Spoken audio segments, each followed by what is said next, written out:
The overall goal of this method is to observe how virus-mediated gene transfer affects behavioral phenotypes that require heteromerization of G-protein-coupled receptors in mouse models.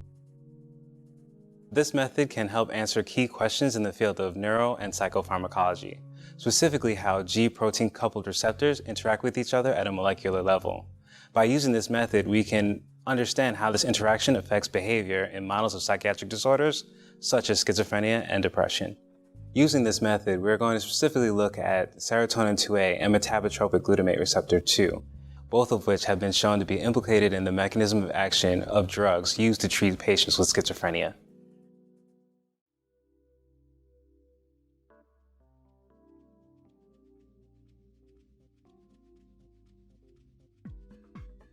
Begin by properly anesthetizing the mouse according to approved methods. Ensure that a surgical plane of anesthesia has been obtained by performing a toe pinch and noting the absence of a response. Then, apply ophthalmic gel to protect the eyes. Attach the mouse to the stereotaxic frame, making sure to adjust the tilt of the head so that the skull is level and flat. Apply povidone iodine to the exposed scalp. Using a scalpel, make a sagittal incision along the midline of the skull within the exposed shaved area.